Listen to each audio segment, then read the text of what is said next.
Thank you, Senator Ososi. Thank you, Governor Omondi and the family of Jaramogi.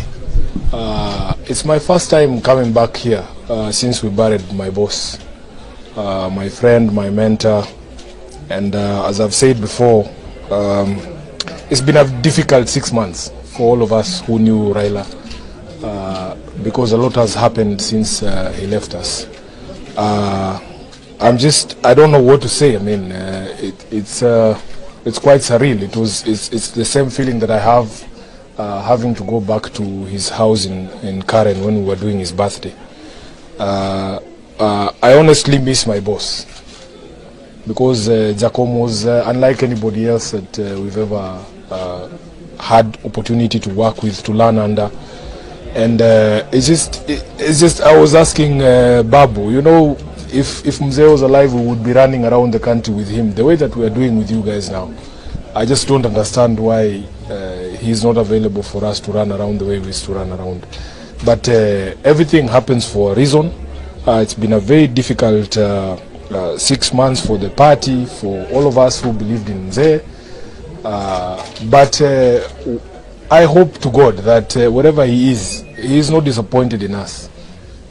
Because there are certain promises that we made to Raila, that we would continue the fight that he taught us. We want to live in a free country. We want to live in a country that puts its citizens first. We want to live in a country that is free, that is fair, that is equitable. And I just hope, one of my biggest fears is to ever disappoint Jacob, because of everything that he taught us and everything that he taught me.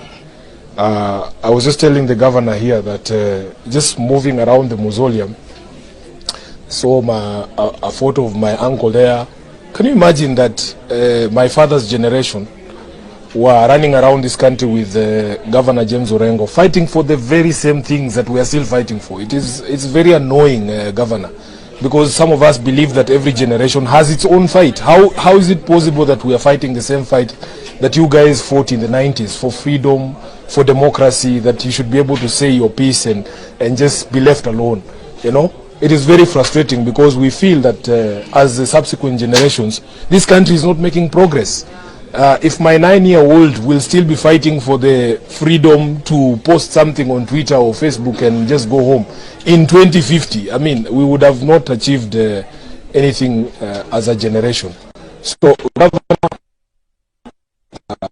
thank you. We honor you for struggle for the freedoms that we will take it up and try and push it to this logical conclusion in our lifetime. We see what is achieved. But it must be very frustrating for Kenyans that you can in the 80s and that monster is still alive.